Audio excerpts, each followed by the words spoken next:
सभी मदरसा आधुनिक शिक्षक साथियों को मेरा नमस्कार।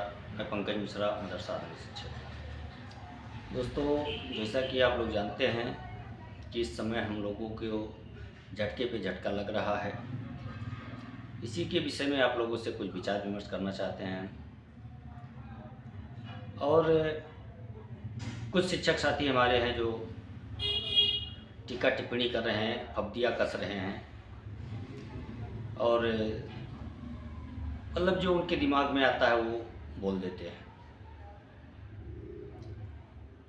अब वो तंज कस रहे हैं हम लोगों के ऊपर कि आप लोग बहुत बड़ी बड़ी बातें कर रहे थे, आप लोग इतना विश्वास के साथ कह रहे थे, फिर ऐसा क्यों हो रहा है। दोस्तों, आपको मैं बताना चाहता हूँ, मैंने पहले भी कहा है, आज भी मैं आप लोगों से कहता हूँ कि हम में से कोई सरकार के अंदर नहीं है। जब मंत्री की बात नहीं मानी जाती है तो हम लोग तो एक आम शिक्षक हैं, केवल सिफारिश कर सकते हैं, कोशिश कर सकते हैं, और वो हम लोगों का निरंतर जारी है, बंद नहीं हुआ है। और हम लोग आखिरी समय तक प्रयास करने का मन बनाया है और आखिरी समय तक हम लोग कोशिश करेंगे। जिसको जो कहना है वो कहे, जिसको जो भी इल्ज़ाम लगाना है वो इल्ज़ाम लगाए। आज हमारे ज़िले के, मुझे बहुत दुख हुआ है इस बात का, आज हमारे ज़िले के एक जिलाध्यक्ष साहब हैं, उनसे मैंने एक सवाल पूछ लिया क्योंकि उनके द्वारा जो पोस्ट आई उस पोस्ट में बताया कुछ और गया है और वो कर कुछ और रहे हैं। हालांकि जानते सभी लोग हैं कि वो क्या कर रहे हैं। तो उस पोस्ट में दोस्तों ये लिखा हुआ था कि ये सब धरने का असर है, और मैंने पहले बताया था कि इससे कुछ नहीं होगा। तो आप ये बताइए, धरना सिकंदर बाबा ने 3 महीना पहले शुरुआत किया, उससे पहले आपकी तीर क्यों नहीं लगी?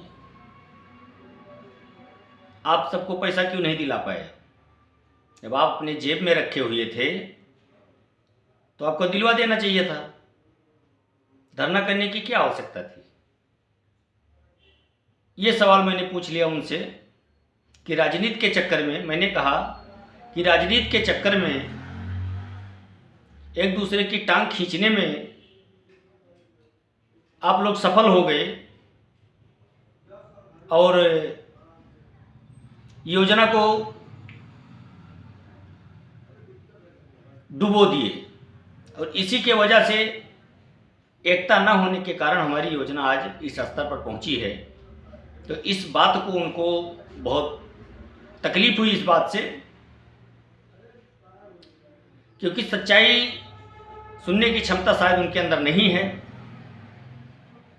इसलिए उन्होंने मुझे ये कहा कि आप वीडियो हमारे ग्रुप पे न डालें।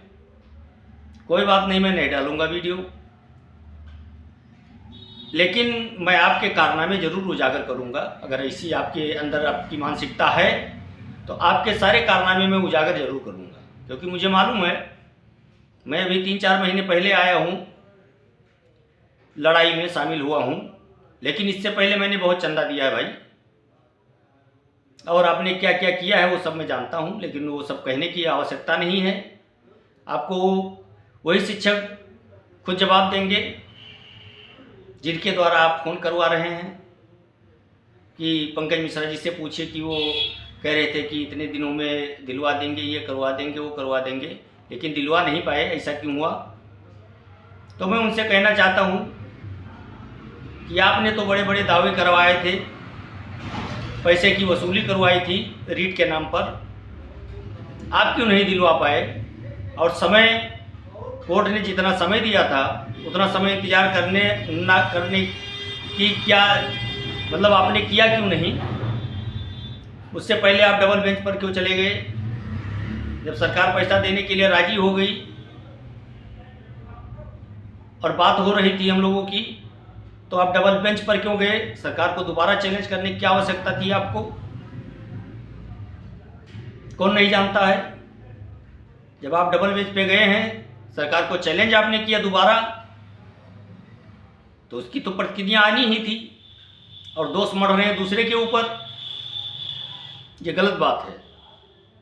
अपनी कमी किसी दूसरे के ऊपर थोपना ये गलत बात है। अंदरूनी क्या है सभी शिक्षक जान गए हैं। और राज्यांश जो मंत्री महोदय जी ने देने के लिए कहा था, हम लोगों ने कोशिश पूरा किया और अभी भी कर रहे हैं। किसी को जो कुछ भी कहना है वो कहता रहे, कोशिश करते रहेंगे, आखिरी समय तक करेंगे, और जब तक हम लोग कामयाब नहीं होंगे तब तक करते रहेंगे। लेकिन एक चीज़ करेंगे कि और समूहों की तरह किसी से वसूली नहीं करेंगे। सारे संगठन के लोग चंदा के लिए केवल परेशान हैं कि इन लोगों ने चंदा बंद करवा दिया है, इसलिए एक दूसरे के ऊपर एलिगेशन लगा रहे हैं। और यही करते करते योजना को आप लोग धरातल में लेकर के चले गए, योजना को बंद करवा दिया। पैसे मिलने की आस जगी हुई थी, उसको भी आप लोगों ने कोर्ट में चैलेंज करके वो भी खत्म करवाने का प्रयास किया जा रहा है। कौन नहीं जानता है? सभी लोग जानते हैं। फिर पैसे की मांग की गई कि आप लोग पैसा दीजिए, पैरवी करनी है। आपने ठेका ले लिया था, फिर पैसे की मांग क्यों कर रहे हैं? क्यों पैसा मांगा जा रहा है? लेकिन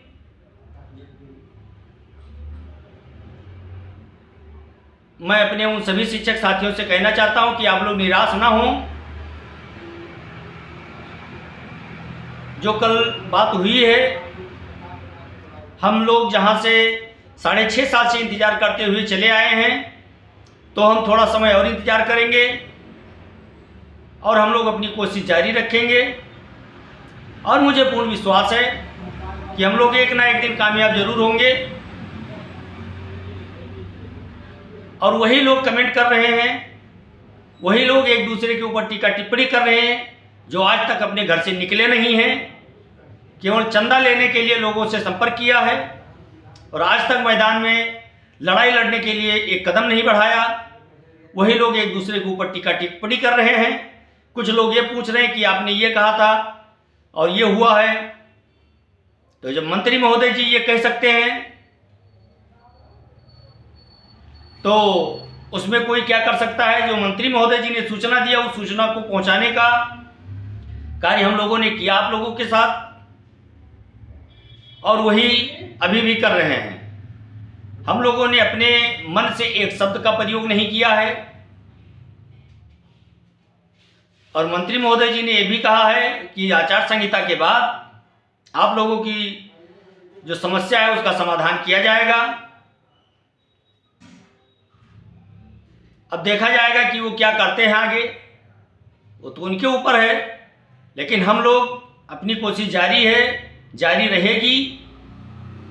हम लोग अपने खर्चे से अपनी कोशिश कर रहे हैं। और जो लोग टीका टिप्पणी कर रहे हैं, वो उनका काम है, वो तब भी कर रहे थे, आज भी कर रहे हैं और मिलने के बाद भी करते रहेंगे। जो टीका टिप्पणी कर रहा है वो करता रहे, उससे कोई फर्क पड़ने वाला नहीं है। हम लोग थोड़ा निराश जरूर हुए हैं कल, थोड़ी निराशा आई हुई है हम लोगों के अंदर, लेकिन धैर्य हम नहीं खोए हैं। अपना धैर्य बना के चल रहे हैं। हम लोग आशावादी लोग हैं, हमको आशा है, उम्मीद है हमारा काम होगा। आज नहीं होगा कल होगा, कल नहीं परसों होगा, होगा जरूर, ये मुझे पूर्ण विश्वास है। और हम यही लक्ष्य बना करके चल रहे हैं कि हमको अपने लक्ष्य को पाना है और हम अपने लक्ष्य को पा करके ही शांति से बैठेंगे। बाकी जिसको जो कहना है वो कहता रहे, मुझे कोई फर्क पड़ने वाला नहीं है। और अपने लक्ष्य की प्राप्ति के लिए हमको कहीं तक भी जाना पड़े, हम जाएंगे जरूर। मैं किसी से एक पैसा नहीं मांगता हूँ और ना मैं मांगूंगा, ये भी आपको मैं विश्वास दिलाता हूँ। मुझे चंदे की आवश्यकता नहीं है, आपके दुआओं की आवश्यकता है। आप दुआ करते रहिए, मुझे चंदे की आवश्यकता नहीं है, मुझे चंदा नहीं चाहिए। और हम प्रयास करते रहेंगे मेरे भाई, और आप लोग निराश ना हो। अभी समय है हम लोगों के पास, हम लोग कोशिश करेंगे और हर उस दरवाजे पे जाएंगे जहां से हमको उम्मीद दिखेगी। हर वो दरवाजे का कुंडी खटखटाएंगे हम लोग और हर उस जगह पे पहुंचेंगे। हमारे प्रदेश अध्यक्ष सिकंदर बाबा रोजा रखे हुए थे, फिर भी इतनी धूप में, इतनी गर्मी में वो गए हुए हैं लखनऊ, और हम लोग भी उनके साथ में गए थे। हम लोग तो चले आए हैं।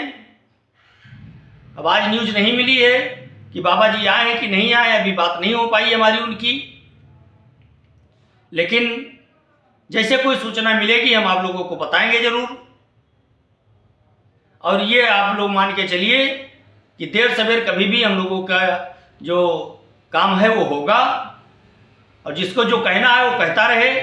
उनको चांस मिला है कहने का, वो कहते रहे, लेकिन अपने गिरवान में झांक करके फिर दूसरे के ऊपर इल्ज़ाम लगाएं तो बेहतर होगा।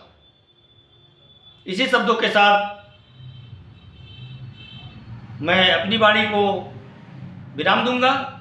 नमस्कार, जय हिंद, जय भारत।